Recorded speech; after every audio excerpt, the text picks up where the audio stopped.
On this episode, we explore the rising number of teenagers who vape, the man who gave our school its name, and the reality of a student's life with internet fame. I'm Madison Burke. And I'm Ali Noorani. Win TV starts now.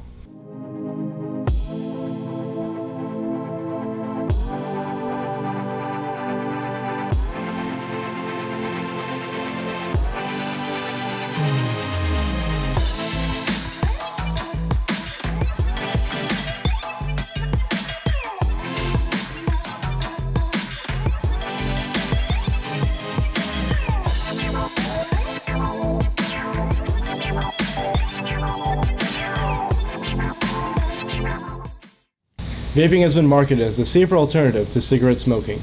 After numerous reported deaths, doctors are quickly realizing that chemicals found in these devices are causing severe pulmonary illnesses. Rhiannon Kladowski goes in depth on how these corporations are being forced to raise their legal age of purchase.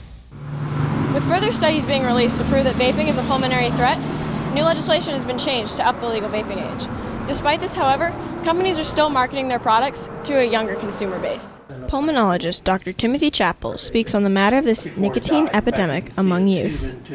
A group of physicians in Wisconsin had a cluster of cases of young people with a mysterious lung disease, one of which was fatal, and the common denominator in all of it was vaping. The median age of their patients was 23. So this is a young person's disease. Teens, your generation, are 9 times more likely to vape than adults. As a result of that, you are the target market for these companies for vaping and for nicotine addiction. Wakeland has been impacted by these vape corporations' marketing tactics. Many students have been drawn into these products due to the company's young appeal. I think kids our age are really vulnerable to the companies that are selling Juul, because vaping is just something that helps us forget the things that we are put under pressure for. I think they're targeting the kids because they're easily hooked onto anything, will pretty much do anything that makes them look cool. If they didn't flavor the vapes, I think some kids would still do it, but I don't think most of the kids would start, because I think most of the kids start because of the flavoring.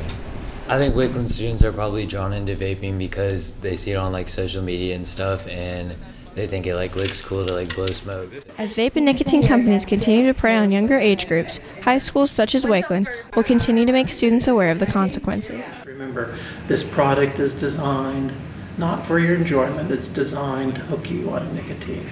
And they're being very successful across wide swaths of your generation. I'm Rhiannon Kladowski for Win TV. Social media is a major factor in people's lives, with the most current popular app being TikTok.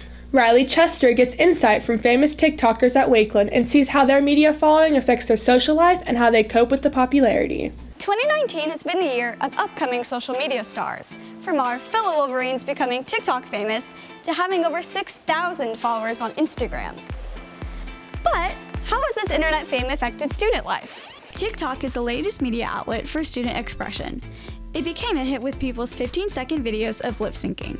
I kind of just started TikTok as a joke. I never thought I would ever get followers on it or get famous. I kind of like to joke around a lot, and that was a fun way to copy people and joke around with it. But I feel like I get made fun of at school because of it. Fame can often come with negative effects. Some people brought into these viral videos didn't want the attention. Ryder McKnight came to fame when Summer Cisco created a series of videos trying to get him to date her. All of this without his consent. Kids come up to me at random places and get my number somehow. Kids will DM me on Instagram. It's kind of weird. I'm kind of creeped out. I thought I was going to become famous one day, but not for this. I wasn't even trying to become famous off of that TikTok. I don't want to be famous on TikTok. That's kind of embarrassing to me. My friends made fun of me, and I was getting flamed. TikTok, while still fairly new, has given many people a chance at fame. However, these Wakeland stars are a testimony that not all that glitters is gold. I'm Riley Chester for Win TV. Wakeland first opened its doors in 2006, but who gave it its name? Emma Rasmussen digs deep into the history of our high school and reveals the person behind it all. I think my father's effect on Frisco ISD was that he set the stage for the growth in Frisco. He took us from being a smaller district into being this larger district. Dr. Wakeland was a man who brought people together, hired amazing faculty and staff, and left his mark on Frisco ISD for many years to come. Got the job in Frisco in 1978, and I was superintendent here from 78 to 97, 19 years. Some of Dr. Wakeland's accomplishments include instituting teacher workrooms with individual cubicles, computer labs in all schools, and passing several bond issues. Under Dr. Wakeland, Rogers Elementary, Kurtzinger Elementary, and Frisco High School were built. He had this vision that he had formulated that the key to a successful education for kids was that they're involved and that they feel like they're a part of something. He would attend every event that kids had in Frisco, so every extracurricular event, whether it was an athletic event, a band concert, an ag show. He went to all the banquets. He was always very involved in the schools with the kids and with the staff. And so I still see that today, that relationships are the core of what we believe in Frisco, and so I think that that's a legacy that he's left. If I could tell the students, realize the opportunity that you have in Frisco and always continue your education.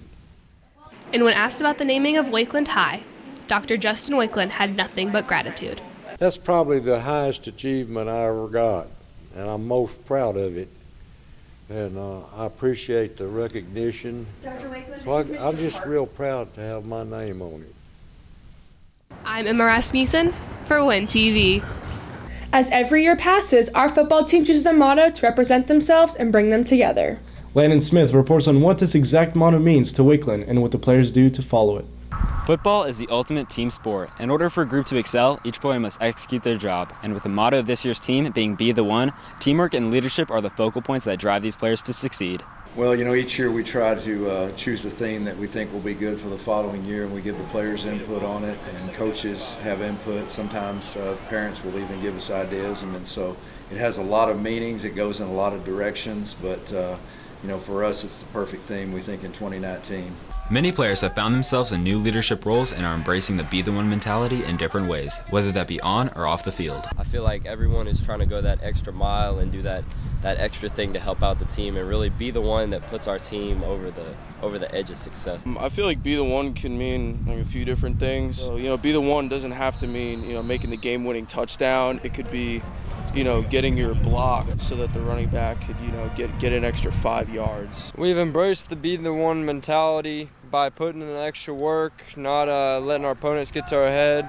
Just because they're a playoff team doesn't mean that we cannot put our full effort into it and try to beat them at everything we can. To me, Be the One means that there's so many opportunities to help the team, and you should take it upon yourself to really be the one and to do what you can to help out the team the most you can. Be the one to me means I have to be the one at my job. I have to be the one that they can count on me. I'm just the long snapper, but the long snapper is my position, and I need to be the one that's great at that position. We've tried to just really talk to them about what that really means and how this theme can impact not only our football team, but impact them for the rest of their lives, because in life you have to make those choices. Am I going to be the one with a positive outlook? Am I going to be the one who steps up and leads? And so, those are all good thoughts that come from that theme. Through their grit, teamwork, and leadership, these players have set an example for not only their team, but for every student at Wakeland. I'm Landon Smith for Win TV. Hey, do you know who Jackson Lane is? Yeah, I've seen him at all the football games playing with the band. He's actually really good. I heard he contributes a lot to Wakeland. Let's go see what he has to say as this week's Wolverine of the Week. On Wakeland, I feel that I provide just a fun atmosphere in general. Just trying to have fun at school, because school can be a drag sometimes, but doing it in a respectful manner that doesn't disrupt learning. During rehearsal especially, he always encourages people to keep going, whilst bringing a very lighthearted tone to the rehearsal overall. I feel like I'm important to the Wakeland band because I provide a source of enthusiasm, because this band is something that I'm really passionate about. I'm Jackson Lane, and I'm Wolverine of the Week. The National FFA organization is dedicated to making a positive difference in the lives of students, and recently these FFA members welcomed their new animals to the Ag Barn. These animals are adorable, and students have such an outstanding bond with them. Oh, I know, and Nick Lombardi does a great job exploring the barn to tell us how their pigs and goats are much more than a project. New animals have arrived at the barn, but from an outsider's perspective, this may just seem like a couple of students raising an animal in hopes to make a sale. But in reality, these students form a unique bond with their animal. A handful of Wakeland students introduce us to the new friends and provide insight as to why they dedicate so much time, money, and energy into this activity. This is Nora. She's a Berkshire pig, and she was born on August 16th, 2019. Well, it takes a lot of work. In the mornings, we normally come up here and we feed them and we clean their pen. And then in the afternoons, we come up here and we bathe them and we walk them. I mean, these animals coming up here 2-3 times a day, they become like your pets in a way. They're very social and they have their own little personalities and more. It's just a lot of fun. And you meet a lot of really cool people, and just the bond that you form with your animal is unmatched. I have a goat and his name is Leroy. I have to feed him every morning and night, and at night that includes changing his water bucket, cleaning his pen, and giving him a workout. I invest so much time and money because showing animals gives you a responsibility and a leadership opportunity to be in control of your animal and have a responsibility every morning and every night. Okay, this is Ida. She's my Yorkshire goat pig. Something fun. It's a new community that I get to be a part of, and I really like it. The bond that these girls have formed with their animals has impacted their lives for the better. I'm Nick Lombardi for Win TV. Whataburger has been around since the 1950s and has been a cultural-based location for many Wakeland students. My friends and I have gone after every football game. Yeah, I'm pretty sure the Whataburger employees even get prepared once they hear that Wakeland students are coming. Noah Mack goes more in depth at the history of this fast food restaurant and unlocks answers as to why students make this place such a huge deal in their high school career. Originating in Texas, Whataburger has spanned nearly 70 years as a family-owned fast food chain. That family has opened its doors to Wakeland students and provides a welcoming environment. I would say about, on average, we have anywhere from 20 to 50 students on a regular basis on a Friday night. It can be upwards of 100, 150 students. You can come in here and you can socialize in a safe environment. This tends to be the spot that people gather around just because it's been there for you for your whole life. I feel good about they know that they can come here and it's okay.